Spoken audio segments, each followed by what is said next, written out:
नमस्कार, sports scan में आप सभी का बहुत बहुत स्वागत है। मैं हूं आनंद श्रीवास्तव।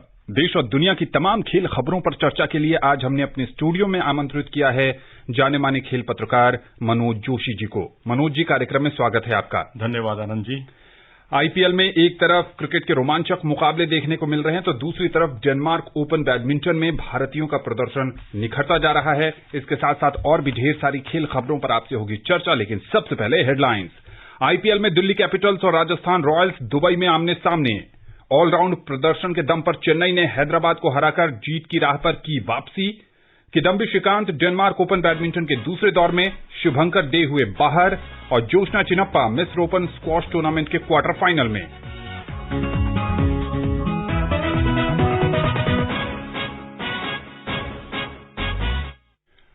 आईपीएल में अब से थोड़ी देर बाद जो है राजस्थान रॉयल्स का सामना दिल्ली कैपिटल से होगा। दिल्ली कैपिटल्स ने टॉस जीतकर पहले बल्लेबाजी का फैसला किया है। क्या होने वाला है मैच में, मैच रिपोर्ट के साथ हैं दीपिका।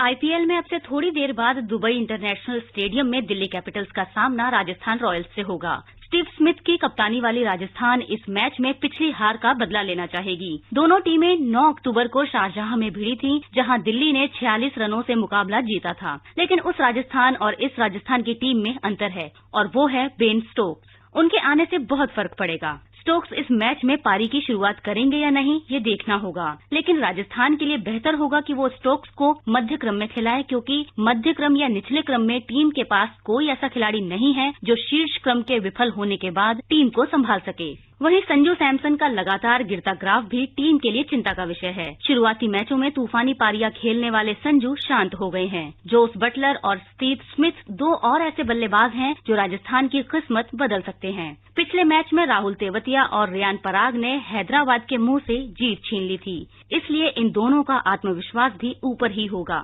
लेकिन निरंतरता बनाए रखना तेवतिया के लिए भी चुनौती है और पराग के लिए भी। गेंदबाजी में जोफ्रा आर्चर को स्टोक्स का सहयोग मिलेगा तो ये इंग्लिश जोड़ी दिल्ली के मजबूत बल्लेबाजी क्रम को रोकने का दम रखती है। दिल्ली को इस मैच में ऋषभ पंत की कमी खल सकती है, जो लगभग एक सप्ताह के लिए टीम से बाहर हो गए हैं। उनकी जगह आए एलेक्स कैरी तेजी से रन तो बना सकते हैं, लेकिन पंत का अंदाज जुदा है और जिस तरह से पंत बल्लेबाजी करते हैं उनका कोई सानी नहीं। पृथ्वी शॉ, कप्तान श्रेयस अय्यर का बल्ला भी चल रहा है। निचले क्रम में मार्कस स्टोइनिस टीम के लिए बड़े खिलाड़ी साबित हुए हैं। उनके साथ सिमरन हेटमायर हैं। गेंदबाजी में भी कैगिसो रबादा, एनरिक नॉर्किया और स्टोइनिस ने दमदार प्रदर्शन किया है। स्पिन में रविचंद्रन अश्विन की चालाक गेंदबाजी राजस्थान के बल्लेबाजों के लिए परेशानी खड़ी कर सकती है। Deepika Sharma, sports scan. Steve Smith ने साफ कर दिया कि बेन स्टोक्स ही ओपनिंग करेंगे। करनी भी चाहिए जी, क्योंकि राजस्थान रॉयल्स जो है पिछला मुकाबला हार चुकी है। फर्क ये है वो शारजा का मैदान था, अब ये दुबई का मैदान है। दुबई का मैदान काफी बड़ा मैदान है और यहां पर स्पिनर्स की भूमिका काफी महत्वपूर्ण रहने वाली है। और आश्चर्यजनक बात है, संदीप लामिछाने टीम में नहीं गए, लेकिन आर अश्विन और अक्षर पटेल पर भरोसा किया गया है। बेन स्टोक्स का जैसे आपने कहा, तो अब आप ये देखिए शीर्ष क्रम कितना मजबूत है राजस्थान रॉयल्स का, जहां पर जोस बटलर है, बेन स्टोक्स हैं, स्टीवन स्मिथ हैं और जोफ्रा आर्चर तो नीचे हैं ही। तो चारों फॉरेन प्लेयर्स बेहतरीन हैं, अच्छी फॉर्म में भी चल रहे हैं। मैं समझता हूं कि राजस्थान रॉयल्स के लिए अब सुनहरा अवसर है पिछली हार का बदला लेने का, क्योंकि टीम जो है अब अपने पूरे शबाब पर आ रही है धीरे धीरे, क्योंकि कई अच्छे प्लेयर आ चुके हैं। वहीं दिल्ली कैपिटल्स की बात करें तो ईशांत शर्मा बाहर हो चुके हैं, अमित मिश्रा बाहर हो चुके हैं और पंत एक सप्ताह के लिए बाहर हो गए हैं। तो अब दिल्ली की समस्याएं शुरू हो गई हैं। दिल्ली ने एक परिवर्तन किया मनोज जी। जी हां, दिल्ली ने एक परिवर्तन किया है। तुषार देशपांडे को टीम में खिलाया है। ये दाएं हाथ के तेज गेंदबाज हैं, मुंबई की ओर से खेलते हैं। रेलवे के खिलाफ इनका बहुत ही उम्दा प्रदर्शन था, 44 रन देकर 4 विकेट इन्होंने चटकाए थे। तो मैं समझता हूं युवा खिलाड़ियों को अगर ज्यादा से ज्यादा मौका मिले, हर्षल पटेल को बहुत मौके मिल गए और ऐसा नहीं कि उनको और मौके नहीं मिलेंगे, तो तुषार को भी आजमा लिया जाए, क्या बुराई है। आपकी फेवरेट टीम कौन सी है आज तो वैसे तो मैं दिल्ली कैपिटल्स का बड़ा फैन हूं, लेकिन आज राजस्थान रॉयल्स मैं चाहता हूं दिल से ये मैच जीते। उसकी वजह है क्योंकि रियान पराग और राहुल तेवतिया ये दो एक ऐसे खिलाड़ी हैं, उभरते हुए खिलाड़ी, अनकैप्ड खिलाड़ी, जिन्होंने पिछला मैच जिताया था अपने दम पर। तो अगर युवा खिलाड़ी मैच जिताते हैं तो उसका मजा चौगना हो जाता है। जी हां, बिल्कुल। और जीत का शॉट लगाने के बाद रियान पराग ने जो जश्न मनाया था, असम से आते हैं और वहां का जो लोक नृत्य है बिहू, उन्होंने वो स्टेडियम में करके दिखाया था और लोगों का दिल जीत लिया था। आईपीएल की एक और खबर है, कल चेन्नई ने हैदराबाद को हराया। क्या रहा मैच का हाल, आइए सुनते हैं वीरेंद्र कौशिक से।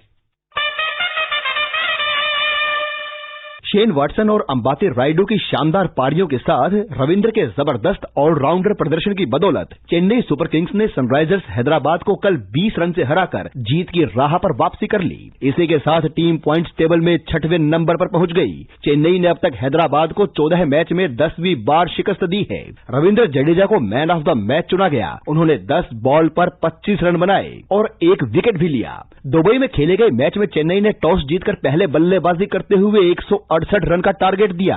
चेन्नई के लिए शेन वाटसन ने 42, अंबाती रायडू ने 41 और सैम करन ने 31 रन की पारी खेली। आखिर में महेंद्र सिंह धोनी ने 13 बॉल पर 21 रन की पारी खेली। लक्ष्य का पीछा करने उतरी हैदराबाद की शुरुआत खराब रही थी। उसने 27 रन पर ही 2 विकेट गंवा दिए थे। इस सीजन में यह पहला मौका था जब हैदराबाद ने पावर प्ले में 1 से ज्यादा विकेट गंवाए। कप्तान डेविड वार्नर 9 और मनीष पांडे 4 रन बनाकर आउट हुए। सनराइजर्स के लिए केन विलियमसन ने सबसे ज्यादा 39 बॉल पर 57 रन की पारी खेली। हैदराबाद 8 विकेट गंवाकर 147 रन ही बना सकी। चेन्नई के लिए ब्रावो और करण शर्मा ने 2-2 विकेट लिए। साथ ही सैम करन, रविंद्र जडेजा और शार्दुल ठाकुर को 1-1 विकेट मिला। Sports scan Virender Kaushik. चेन्नई के लिए संजीवनी ये जीत भूमिका निभा सकती है। जी हां, बिल्कुल एक टर्निंग पॉइंट भी साबित हो सकती है। एक बार पहले भी ऐसा हो चुका है। चेन्नई सुपर किंग्स के हार का सिलसिला शुरू हुआ था, उसके बाद कहीं विराम लगा, टर्निंग पॉइंट आया और उसके बाद वो टीम चैंपियन बन गई। तो यहां पर मैं कहूंगा धोनी और जडेजा ने जिस तरह से कैमियो रोल निभाया है, ऐसे ही रोल की जरूरत है, क्योंकि जब आप इनिंग बिल्ड करने के चक्कर में अपने ऊपर प्रेशर हावी होने देते हैं तो बाद में रन बनना बड़ा मुश्किल हो जाता है। लेकिन यहां डेथ ओवर की बहुत बेहतरीन बल्लेबाजी, बहुत बेहतरीन गेंदबाजी और पावर प्ले में बहुत बढ़िया प्रदर्शन, इन कुल मिलाकर इन सारी चीजों ने चेन्नई की बल्ले बल्ले कर दी। तो डेथ ओवर्स में भुवनेश्वर कुमार की कमी खली, जिसके कारण हैदराबाद ने ज्यादा रन लुटा दिए। देखिए जी, सनराइजर्स हैदराबाद जो है, भुवनेश्वर निश्चित तौर पर एक बहुत टीम के भरोसे के खिलाड़ी रहे हैं और डेथ ओवर की उनकी गेंदबाजी भी बहुत अच्छी रही है। तो कमी तो कहीं ना कहीं महसूस की जाती है। कितने बड़ा कोई खिलाड़ी का टीम में मौजूद ना हो तो भुवनेश्वर की कमी निश्चित तौर पर खली है। चलिए, उम्मीद करते हैं कि जो धोनी के फैंस हैं और जो उनसे बेहतर प्रदर्शन की उम्मीद कर रहे थे, वो यही चाहेंगे कि चेन्नई ने जिस तरीके से वापसी की है, ये सिलसिला बरकरार रहे। वहीं दूसरी तरफ हैदराबाद के फैंस भी एक उम्मीद कर रहे होंगे कि आने वाले मुकाबले में टीम बेहतर प्रदर्शन करेगी। मिसबाउल हक ने पाकिस्तान क्रिकेट टीम के मुख्य कोच की अपनी जिम्मेदारियों पर अधिक ध्यान देने के लिए मुख्य चयनकर्ता पद से हटने का फैसला किया है। मिसबा ने आज लाहौर में कहा कि उन्होंने पाकिस्तान क्रिकेट बोर्ड को सूचित कर दिया है कि वो 30 नवंबर को मुख्य चयनकर्ता पद से हट जाएंगे। वो पिछले साल सितंबर से मुख्य चयनकर्ता और मुख्य कोच की दोहरी भूमिका निभा रहे हैं। इस पूर्व कप्तान ने कहा कि वो बोर्ड या किसी अन्य के दबाव में मुख्य चयनकर्ता पद से नहीं हट रहे हैं। पूर्व तेज गेंदबाज शोएब अख्तर ने हाल में कहा था कि उनके मुख्य चयनकर्ता पद के लिए बोर्ड के साथ बातचीत चल रही है। पाकिस्तान में ये कुछ नया नहीं है, लेकिन इसे आप कैसे देखते हैं? देखिए, श्रीलंका की टीम जब पाकिस्तान के दौरे पर पिछले साल आई थी तो तब दोहरी भूमिका से नवाजा गया था मिसबाउल हक को। हालांकि मोहसिन खान और जहीर अब्बास जैसे दिग्गजों ने इसकी काफी आलोचना भी की थी और कई पूर्व खिलाड़ियों ने इसकी आलोचना की। बहुत ज्यादा दबाव आ जाता है और निश्चित तौर पर वो दबाव देखा गया। आप यदि देखेंगे T20 का परफॉर्मेंस, जो कि नंबर 1 दुनिया की टीम हुआ करती थी पाकिस्तान, अब वो भारत से भी नीचे आ गई, 4थे नंबर की टीम बन गई। तो ये सारी चीजें कहीं ना कहीं परेशान तो करती हैं। इंग्लैंड के दौरे पर गए, वहां ठीक है T20 में बारिश ने भी बचा लिया और खेल बराबरी पर रहा, लेकिन आप टेस्ट सीरीज तो हारे ही हैं। तो प्रदर्शन में जब गिरावट आती है तो हो हल्ला मचना बहुत जरूरी है। भारत में भी ऐसा होता है, पाकिस्तान में भी ऐसा होता है। शोएब अख्तर मुख्य चयनकर्ता की भूमिका में हो सकते हैं जी। थोड़ा पीछे तो उन्होंने इस तरह की बयानबाजी भी कर दी थी, मीडिया के हवाले से भी ये खबर आई थी। पाकिस्तान के जो डाउन अखबार और तमाम अखबारों में इस तरह की खूब खबरें आई थी कि वो अगले चयनकर्ता बनने जा रहे हैं। लेकिन पीसीबी ने इसका पूरी तरह से इस बात को सिरे से खारिज कर दिया, खंडन कर दिया। अब सच्चाई क्या है ये पीसीबी जाने या शोएब अख्तर जाने, लेकिन शोएब अख्तर डिजर्व करते हैं। क्रिकेट से बहुत करीब से, बारीकी से जुड़े हुए हैं। जी हां, बिल्कुल दुनिया के सबसे तेज गेंदबाजों में से एक थे अपने समय में, और देखना दिलचस्प होगा कि पीसीबी क्या शोएब अख्तर को ये बड़ी जिम्मेदारी देता है या नहीं। बैडमिंटन की बात करें तो भारत के किदाम्बी श्रीकांत ने इंग्लैंड के टॉबी पेंटी को सीधे गेम में हराकर डेनमार्क ओपन बैडमिंटन टूर्नामेंट के दूसरे दौर में जगह बना ली है। विश्व के पूर्व नंबर 1 खिलाड़ी श्रीकांत ने 37 मिनट तक चले मैच में टॉबी को 21-12, 21-18 से हराया। 5वीं वरीयता प्राप्त भारतीय खिलाड़ी का अगले दौर में मुकाबला कनाडा के जैसन एंथनी से होगा। एंथनी ने भारत के शुभंकर डे को 21-13, 21-8 से हराया। अजय जयराम भी आज अपनी चुनौती पेश करेंगे। पहले दौर में जयराम का सामना तीसरी वरीयता प्राप्त डेनमार्क के एंडर्स एंटोनसेन से होगा। श्रीकांत से उम्मीद?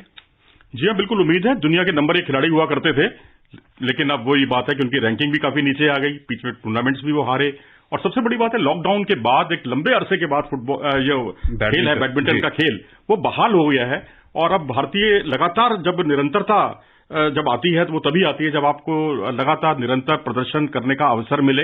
और मैं समझता हूं कि खाली इसी चैंपियनशिप के आधार पर भारतीय खिलाड़ियों के प्रदर्शन को आंकना या कोई राय बना लेना बहुत न्यायोचित नहीं होगा। आपको कम से कम 1 या 2 टूर्नामेंट कम से कम देखने होंगे। और किदाम्बी श्रीकांत मैं समझता हूं कि जब रिदम में आते हैं तो फिर इनको रोकना नामुमकिन हो जाता है।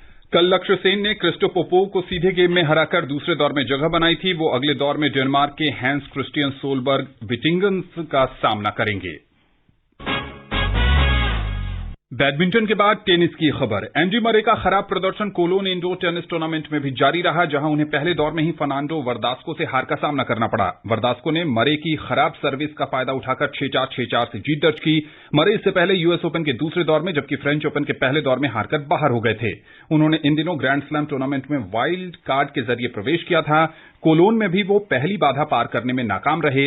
ये उनकी इंडोर हार्ड कोर्ट में 2015 के बाद पहली हार है। वर्दास्को अगले दौर में शीर्ष वरीयता प्राप्त अलेक्जेंडर ज़्वेरेव से खेलेंगे। जर्मनी के इस खिलाड़ी को पहले दौर में बाई मिली थी। क्रोएशिया के 8वीं वरीयता प्राप्त मारिन चिलिच ने पहले दौर में मार्कोस गिरोन को 6-2, 4-6, 6-3 से पराजित किया। अब उन्हें स्पेन के अलेक्जेंड्रा डेविडोविच फोकिना से खेलना है, जिन्होंने फिनलैंड के क्वालिफायर एमएल रूसोवोरी को 7-5, 6-4 से शिकस्त दी।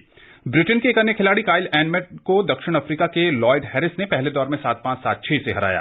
पहले दौर में बाई पाने वाले दूसरी वरीयता प्राप्त रोबर्टो बतिस्ता अगुट दूसरे दौर में जाइल सिमोन की चुनौती का सामना करेंगे। टेनिस की एक और खबर है। रूस के आंद्रेई रुबलेव ने कनाडा के वासिक पोस्पिसिल को 6-2, 6-4 से हराकर Saint Petersburg Open tennis tournament के दूसरे दौर में जगह बना ली है। विश्व में 79वें नंबर के पोस्पिसिल ने यूएस ओपन के चौथे दौर में जगह बनाई थी, लेकिन ताजा विश्व रैंकिंग में 10वें स्थान पर पहुंचने वाले रुबलेव के सामने उनकी एक नहीं चली। अन्य मैचों में सर्बिया के मियोमिर केसमानोविच ने कजाकिस्तान के मिखाइल कुकुश्किन को 6-3, 7-6 से हराया। दूसरे दौर में उनका सामना ब्रिटेन के कैमरन नोरी से होगा, जिन्होंने 8वीं वरीयता प्राप्त टेलर फ्रिट्ज को 6-4, 4-6, 6-3 से हराया था। दुनिया भर में फुटबॉल के मुकाबले भी चल रहे हैं। एक तरफ जहां विश्व कप क्वालिफायर चल रहा है, वहीं दूसरी तरफ नेशंस लीग प्रतियोगिता चल रही है। अतहर सईद हैं फुटबॉल की खबरों के साथ। नेमार की हैट्रिक की मदद से ब्राजील ने पेरू को 4-2 से हराकर दक्षिण अमेरिकी विश्व कप फुटबॉल के क्वालिफाइंग मैच में अर्जेंटीना के साथ बढ़त बनाए रखी। नेमार ने 2 बार पेनाल्टी को गोल में बदला, जबकि 1 बार इंजरी टाइम में गोल करके ब्राजील को बढ़त दिलाई। लियोनेल मेसी की अगुवाई वाले अर्जेंटीना ने बोलीविया को 2-1 से हराया। ये उसकी लापाज में 2005 के बाद पहली जीत है। राउंड रोबिन चरण में उसने अभी तक अपने दोनों मैच जीते हैं। अंक तालिका में ब्राजील बेहतर गोल अंतर के कारण ऊपर है। उसने साओ पाउलो में अपने पहले मैच में बोलीविया को 5-0 से हराया था। अन्य मैचों में कोलंबिया ने चिली को 2-2 से ड्रॉ खेला, जबकि इक्वाडोर ने उरुग्वे को 4-2 से हराया। पराग्वे ने वेनेजुएला को 1-0 से मात दी। नेशंस लीग फुटबॉल की बात करें तो जर्मनी ने 2 गोल से पिछड़ने के बाद वापसी करके स्विट्जरलैंड को 3-3 से बराबरी पर रोका, जबकि यूक्रेन पहली बार स्पेन को हराने में सफल रहा। ग्रुप 4 में ही यूक्रेन ने कीव में खेले गए मैच में स्पेन को 1-0 से हराया। ये उसकी स्पेन पर पहली जीत है। स्थानापन्न विक्टर साइगनकोव ने यूक्रेन की तरफ से 76वें मिनट में निर्णायक गोल किया। स्पेन के अब 4 मैचों में 7 अंक हैं। वो जर्मनी और यूक्रेन से 1 अंक आगे है। स्विट्जरलैंड 2 ड्रॉ खेलने के बाद ग्रुप में सबसे निचले पायदान पर है। अतहर सईद, स्पोर्ट्स कैन। तो बड़ी टीमों का आशा के अनुरूप प्रदर्शन जारी है। जी हाँ, निश्चित तौर पर, और खासकर ये देखते हुए कि पेरू की टीम, जिसका ब्राजील के सामने कोई मनोवैज्ञानिक दबाव उन पर नहीं था, एक समय तो बढ़त बना के रखी थी। बढ़त बनाने के बावजूद ये टीम नहीं जीती। वो इसलिए नहीं जीती क्योंकि नेमार थे सामने, और नेमार ने जो 2 पेनल्टी पर गोल किए और एक इंजरी टाइम में शानदार गोल किया, इसलिए जाहिर होता है कि जो उन्होंने सीरीज ए क्लब में लाजियो के लिए जो कुछ प्रदर्शन किया वो उनके बहुत काम आ रहा है। और चाहे वो लंबे समय के बाद उतरे हों, अंतराल के बाद उतरे हों, लेकिन बड़ा खिलाड़ी बड़ा ही होता है। जी हाँ, बिल्कुल। और फुटबॉल में जैसे जैसे मुकाबले आगे बढ़ते जा रहे हैं, वहीं विश्व कप क्वालिफायर और रोमांचक भी होता जा रहा है।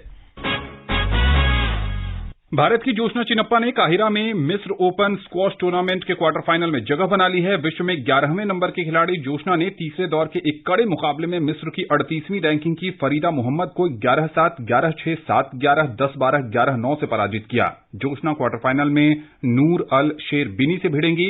इस बीच भारत के सर्वाधिक रैंकिंग के पुरुष खिलाड़ी सौरभ घोषाल तीसरे दौर में मिस्र के मेजान हशीम से 8-11, 9-11, 8-11 से हार गए हैं। विश्व रेसलिंग फेडरेशन ने सर्बिया के बेलग्राद में 12 से 20 दिसंबर तक होने वाली सीनियर कुश्ती विश्व चैंपियनशिप की मेजबानी के लिए मौजूदा योजनाओं को मंजूरी दे दी है। फेडरेशन 6 नवंबर को बैठक करेगा ताकि चल रहे कोरोना वायरस महामारी के कारण घटना में किसी भी बदलाव पर चर्चा की जा सके और भागीदारी पर इसका असर न पड़े। जूनियर विश्व चैंपियनशिप रद्द कर दी गई थी, सीनियर को हरी झंडी। जी हाँ, बिल्कुल। और सबसे बड़ी बात है कि यूनाइटेड वर्ल्ड रेसलिंग की तरफ से ये मंजूरी मिली है और एक बड़ा कदम उठाया है उन्होंने, और खासकर ये देखते हुए कि कॉन्टैक्ट स्पोर्ट्स है और यहां पर खतरे से खाली नहीं होता। यदि आप, क्योंकि पसीने भी आते हैं खिलाड़ियों को, और ऐसे समय में कुश्ती, मुक्केबाजी, जूडो जैसे खेलों को जो बहुत ही ज्यादा कॉन्टैक्ट में आते हैं एक दूसरे के, बहुत चैलेंजिंग होता है। और एक नई खबर इसके साथ मैं आपको और जोड़ दूं कि जो नेशनल चैंपियनशिप है नेशनल की रेसलिंग की, वो भी 18, 19, 20 को गोंडा में हो रही है। तो इसका मतलब है कि कुश्ती अंतर्राष्ट्रीय स्तर पर भी बहाल हो रही है और भारत में भी बहाल हो रही है। पैरा तीरंदाज अंकित को भारतीय खेल प्राधिकरण के उत्तरी क्षेत्र केंद्र में राष्ट्रीय शिविर के दौरान कोरोना वायरस की चपेट में आने के बाद आज अस्पताल में भर्ती कराया गया। पैरा तीरंदाजों के लिए राष्ट्रीय शिविर 5 अक्टूबर को 8 एथलीटों के साथ शुरू हुआ है। शिविर में शामिल सभी खिलाड़ियों को कोविड-19 की आरटी-पीसीआर जांच की नेगेटिव रिपोर्ट देने के बाद केंद्र में आने की अनुमति दी गई थी। विश्व के number 1 golfer Dustin Johnson corona virus positive पाए गए हैं। जॉनसन अब शैडो क्रीक में होने वाले सीजे कप में नहीं खेलेंगे। पेशेवर गोल्फ संघ ने बयान में कहा है कि जॉनसन ने अधिकारियों को बताया कि उनमें कोविड-19 के लक्षण थे, जिनके बाद उन्होंने एक अन्य परीक्षण करवाया जो पॉजिटिव आया है। दुनिया के सर्वश्रेष्ठ फुटबॉलर्स में से एक और यूवेंटस के स्टार स्ट्राइकर क्रिस्टियानो रोनाल्डो भी कोविड पॉजिटिव ही पाए गए हैं। बहुत चिंता की बात है जी। अगर इतना बड़ा जो रोल मॉडल है बहुत बड़े फुटबॉल समुदाय का, फुटबॉल समुदाय नहीं, जो लोग फुटबॉल में रुचि नहीं भी रखते, वो भी रोनाल्डो का एक बार यदि गेम देख लें तो वो भी गदगद हो जाते हैं। तो ऐसे खिलाड़ी को जो रोल मॉडल हो, हम तो यही दुआ करेंगे ईश्वर से कि जल्दी से जल्दी वो तंदुरुस्त हो, मैदान पर उतरें और अपना वही जौहर दिखाएं जिसके लिए वो जाने जाते हैं। जी हां, बिल्कुल। एक और खबर है, राष्ट्रमंडल खेलों की स्वर्ण पदक विजेता और दुनिया की पूर्व नंबर 1 खिलाड़ी दीपिका कुमारी का मानना है कि कोविड-19 महामारी के कारण कई प्रस्तावित टूर्नामेंटों के रद्द होने के कारण अगले साल ओलंपिक में भारतीय महिला तीरंदाजों के लिए पूर्ण कोटा हासिल करना मुश्किल चुनौती होगी। भारतीयों के पास टोक्यो खेलों के लिए क्वालिफाई करने के लिए सिर्फ एक टूर्नामेंट बचा है और उसे 2 स्थान हासिल करने हैं। पिछले साल जून में विश्व चैंपियनशिप के लिए टीम कोटा हासिल करने में नाकाम रहने के बाद भारतीय महिला तीरंदाजी टीम भारत को पूर्ण कोटा हासिल करने के लिए पेरिस में अंतिम मौका मिलेगा। पिछले साल बैंकॉक में एशियाई महाद्वीपीय क्वालिफिकेशन टूर्नामेंट में स्वर्ण पदक जीतकर दीपिका टोक्यो खेलों के लिए क्वालिफाई करने वाली एकमात्र भारतीय महिला तीरंदाज हैं।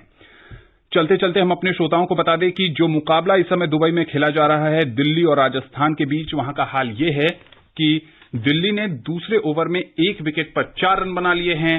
पृथ्वी शॉ पहली ही गेंद पर आउट हो गए, उन्हें जोफ्रा आर्चर ने बोल्ड किया है। कैसे देखते हैं इस शुरुआत को दोनों टीमों के लिए? देखिए, दिल्ली के लिए बहुत बड़ा झटका है। पृथ्वी शॉ जो कि अच्छी खासी फॉर्म में चल रहे थे और उनसे बहुत उम्मीदें थी, खासकर ये देखते हुए कि ऋषभ पंत खेल नहीं रहे हैं। शिखर धवन पिछली बार पूरी तरह से नॉट आउट रहे थे शुरुआती ओपन करने के बावजूद, और लास्ट तक वो अंत तक नॉट आउट रहे। स्ट्राइक रेट उतना अच्छा नहीं था उनका। तो मैं समझता हूं कि दिल्ली के लिए ये परेशानियों का अंबार जो है ना, वो बहुत ही परेशानियां उनको घेरे हुए हैं, और पृथ्वी शॉ का आउट होना निश्चित तौर पर ये राजस्थान रॉयल्स का मनोबल बढ़ाएगा इस मुकाबले में। जी हां, और मध्यक्रम में अजिंक्य रहाणे पर एक बार फिर दबाव होगा। पहले मैच में वो बढ़िया प्रदर्शन नहीं कर सके थे। मनोज जी, अब समय नहीं है इस पर या किसी और पर आपसे चर्चा करें। आप स्टूडियो में आए और विशेषज्ञ राय साझा की, आपका बहुत बहुत शुक्रिया। धन्यवाद। स्पोर्ट्स कैन का आज का अंक यहीं समाप्त होता है। पूरी टीम को दीजिए अनुमति। नमस्कार।